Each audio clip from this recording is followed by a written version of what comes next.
In my 12,500 days old forever work, I like to dive into big projects, but I also need to create roads and details to connect them. I built the staircase outside my dome quite some time ago, but after that, oh, it's terrible. I can't stand this anymore. I'm planning to expand the city to this point, but first I need to fill all the countryside with fields, roads, market stalls, gardens, and awesome details. Are you with me? Now fallen trees are a feature in Java too, but what if a cute rabbit dug its hole under the fallen log? 2 blocks under the surface at the fence and tie the rabbit to the fence so he won't go too far. Surround the rabbit hole with black concrete and cover the fence with a black carpet. The hole will look dark and bigger. You don't need to name tag the rabbit, but anyway, look at this trick. If you name Toast a rabbit, it will change skin. Check out the last episode of the Zoo series to know more about it. Build the fallen tree over the rabbit hole using slabs to create an irregular shape. Glue lichen adds both texture and light. Don't forget the stump. It should be not too far and in a logical position. There's no gravity in Minecraft, but we can simulate it. Surround the fallen tree with leaf litter and different kinds of grass. If the rabbit has had the time to build its home sweet home, the tree has been there for a while. Add more life to the countryside with a pig pen. The soil should be dirty, with a shallow and muddy pond, and you can use cobbled deep slate for a smoother shape. The pen shouldn't be decorated with flowers or greenery because, in reality, the pig would have already eaten them. I invited the new pigs from the warm and cold biome to live in the pen. Get in, don't be shy. That's so cute. If the terrain is too boring, natural elements like rock formations can help. On the bottom, use darker blocks, tough, pale moss and mossy cobblestone, with brighter blocks like stone and andesite on top to simulate the light effect. But don't get stuck with the grey blocks. Try also different palettes like granite and dripstone with a pinch of rooted dirt, or deep slate and basalt, sometimes with tuff on top. Just remember to be consistent. When you find 2 or more rocks close to each other in the real world, they're usually similar. You can't just gather around single details. You should also plan features as roads, fields and walls. This layer is separated from the upper one by a retaining wall. For the walls in this area, I mainly use granite and bricks with... Are you mocking me? Oh, come on, I'm trying to have a conversation here. No, I am not overreacting. Well, I like to add mossy cobblestone, coarse dirt and sometimes dripstone where the walls are supposed to be older. That wall is cleaner, probably too much. It needs something like this. Near walls, we can add other details, such as fields, staircases, candles or lanterns. Don't build a long, flat wall, it will be boring. I have to plant some colorful crops in these fields, but hey, there's still an empty space here, and I think I can fill it with an orchard. Fruit trees are supposed to be small and compact, so the trunk is made of fences and they're about 5 blocks high. Resin clumps are a great choice to simulate fruit. You can place them on the sides of the trees and on the ground as fallen fruit. Even if we don't need it in Minecraft, we can add an irrigation system to water the plants. Spruce stairs can be furrows filled with water running along the ground.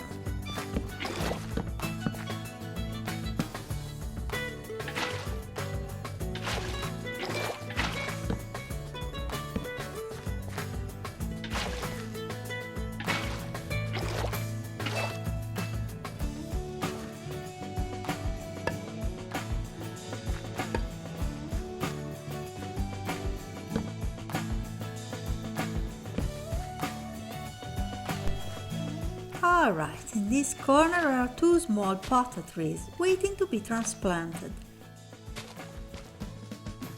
This is a busy place, so there are also baskets filled with fruit. Oranges, I guess? Finally, a small cart will carry the fruit to the city markets.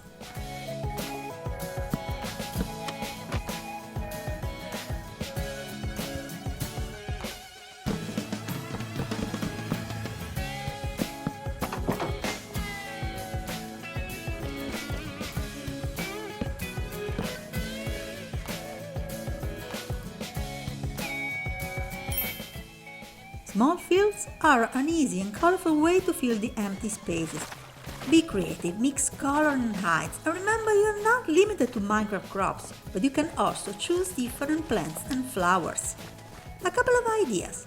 Beets are red, so I mixed in a couple of crimson roots. Dry grass, both short and tall, blends with wheat, and sunflowers fit perfectly. Now look at this trick, an allium field. The green stems are pumpkin plants, but each one is surrounded with blocks, so pumpkin won't grow, and they look like unbloomed allium plants. There are infinite variations you can try. Azure bullet resembles a flowering carrot plant. Poppies grow wide in large wheat fields, so scatter some. Villagers won't mind. A hopyard or hop garden is, you guessed it, a place where hops are grown. The brewery in the city may need a lot of hops, so this better be big enough. I created a more realistic hopyard in a modded Minecraft world, but we can have one in vanilla too, using glowberries and a couple of tricks. Let's start with the trellises, made of fences and trapdoors. A real hop trellis should be higher than this, about 16 feet, 5 blocks in Minecraft, but let's face it, it would look weird. Plant bamboo under the trellis and bone meal it a couple of times to make it grow.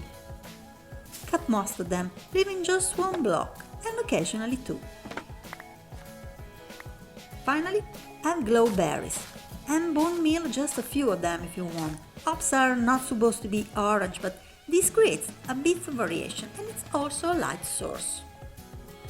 Don't line up the trellises, but place them diagonally, and maybe change the sides and the ground level. As in the orchard, you can add harvested hops ready to be transported, a basket and a wheelbarrow.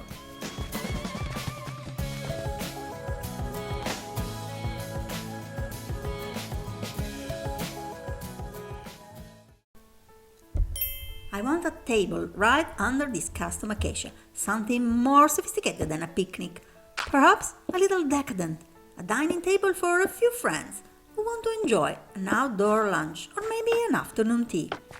The chairs are high and comfortable with 3 cushions for the backrest. And now let's set the table. Candles, 3 empty dishes, teacups and a cake. More tea, my dear? Since we have built the hopfield, let's not take sides in the eternal rivalry between wine and beer. Leave a room for a vineyard. The vine trellises are lower but similar, made with trapdoors and fences. Sweet berries are the perfect plant to simulate grapes, and I'm adding a layer of leaves to fill the empty space. By the way, this is also a practical solution for growing berries without getting hurt. The leaves prevent the player from getting too close, but allow light to pass through, so the berries can grow. I always wanted to add a river or a stream to this area, but the mountain is on the other side of my base. Where should the water come from? So I imagine an underground canal conveying water from the distant mountain right here. I don't like to use only mud on the bottom of rivers. A deep slate and basalt texture looks better. It's a canal, not a natural stream, so it will have shallow bed and clean, man-made edges. I use 2 seed pickers at a time instead of 4 to have a softer, dim light. The firefly bush adds the right atmosphere, especially at night, with its eerie sound, and I need a small bridge to connect the 2 banks of the canal. The canal ends up in a dark tunnel made of black concrete. I guess it goes underground again, probably feeding the city's wells. Mobs add life, and Minecraft bees are like living their own adventures every day, so I planned a little spot for them. I'm not gonna harvest honey or wax from this apiary, so I don't need to put campfires under the bee nests. But let's pretend that a beekeeper works here. He might need a crane to lift the honey and wax up to street level.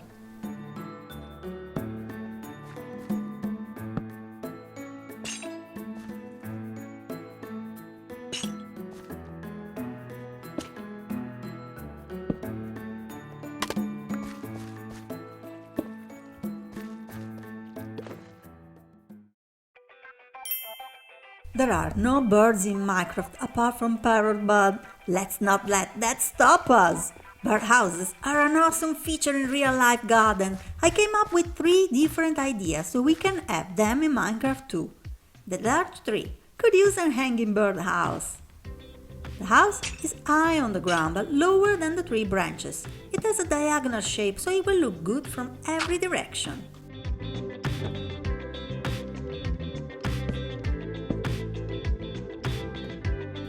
The brown chicken lays brown eggs, which hatch into brown chickens regardless of biome. Here we have one. The next birdhouse is a stork's nest. I'm going to build a city here and the nest will be right outside the walls.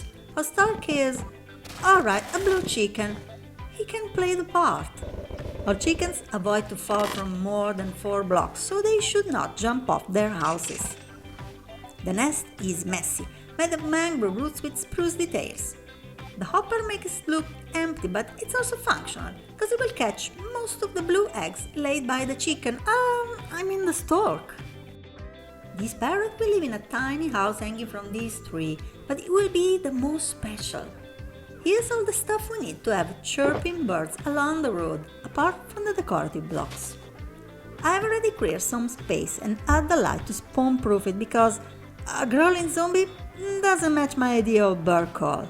The skulk sensor makes noise too, but we can silence it like this.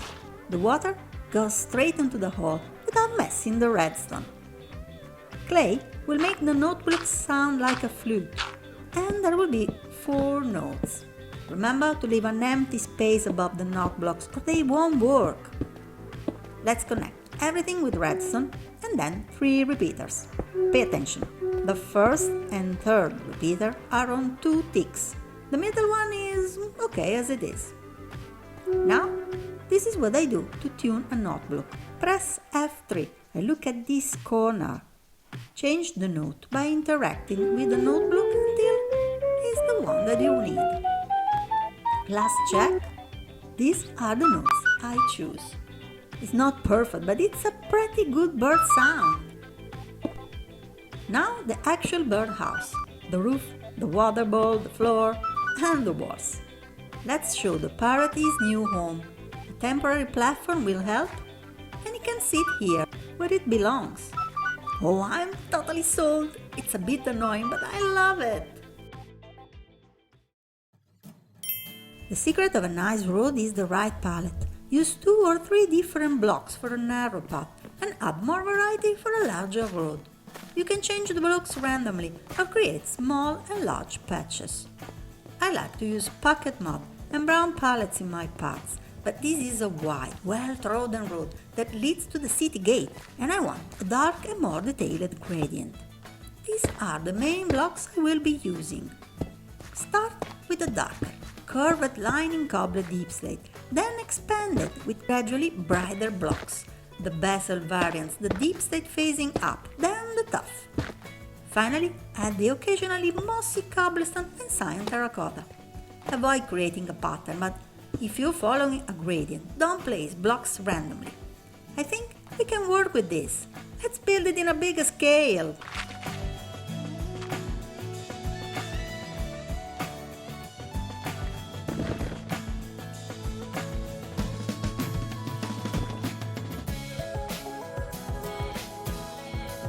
And now that we have a road, let's create a market right outside the future city walls. The Cheesemaker brought these delicious cheeses to the local market. The turtle eggs looks like blue cheese. He's also making cheese on the spot. The snow in the cauldron looks like milk. Customers can have a snack here, but there are no free samples planned. The butcher sells meat and poultry from a colorful stall.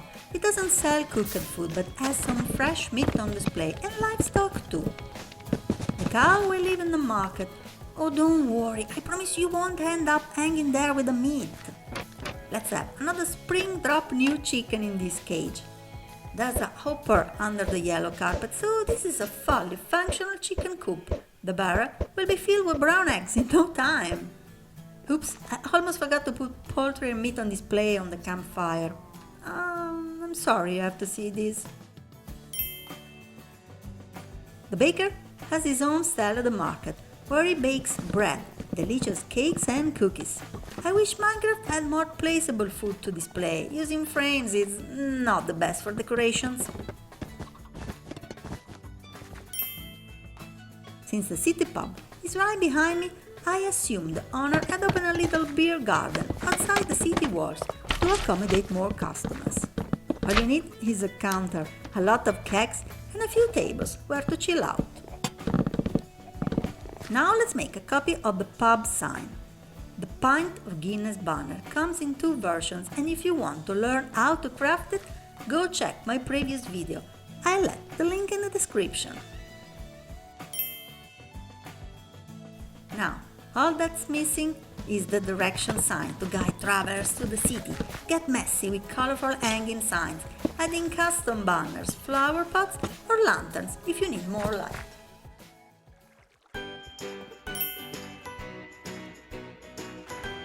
As you can see, the road and the countryside now look much better. Anyway, we can go around adding little details wherever they are needed.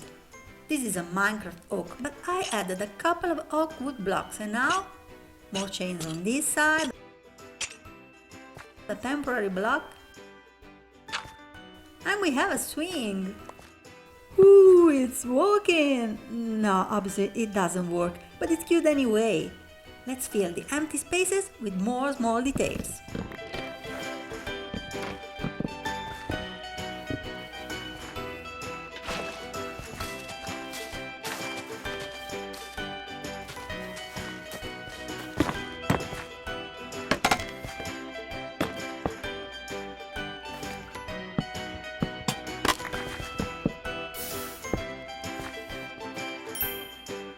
Despite its name, the leaf litter is one of the most interesting additions in the Spring to Life drop.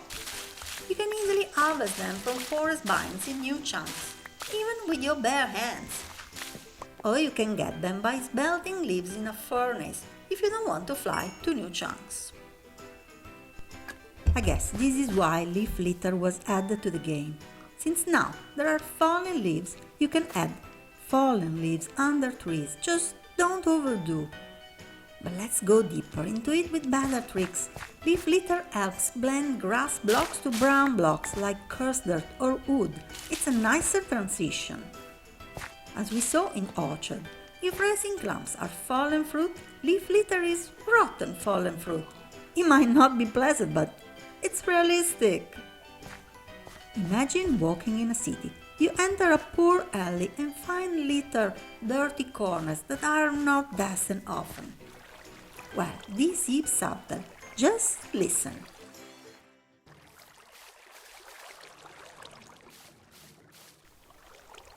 Do you hear it?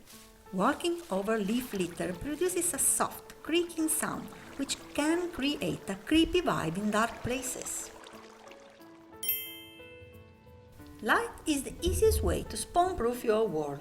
We can all handle a couple of mobs, but everyone hates it when creepers blow up their hard work. Add street lamps along the roads at a regular pace that suits you. It's easier to add details to a large lamppost, but always try to respect the scale. A simple 4 blocks tall lamppost is better than a detailed out-of-scale one. Candles look good on leaves, but you can place them directly. Use a temporary block to hold the candles. Turn them on now or later, then put the leaves back in place. If you want to hide your light sources and are tired of the carpet trick, try these ideas. Put a light block under the water source of your fields, then cover the water with a spruce trapdoor or a mangrove root.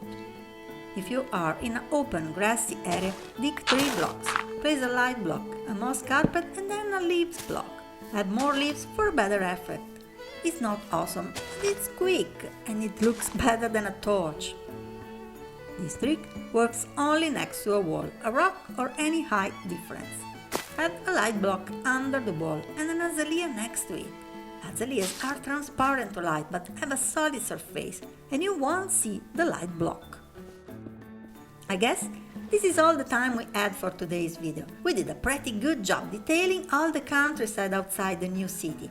And as you can see, I'm already building a monumental entrance and the city walls. Inside the walls, there will be plenty of houses, workshops, lodges, stables, markets, pubs and studios. Each one will come with amazing interiors, so stay tuned and subscribe or you might miss it. Thank you for watching and see you soon. If you search for a new cool idea, here she is, me my MC, the best place to be, building brick by brick, with a little chic, mountain high or never deep, all you villagers and pillagers, she's gonna show the craft, to the secrets of Minecraft, assembling, creating, and waiting for the new update. Don't be a creeper, if you like what you see, raise your hands high and thumbs up for me, my MC.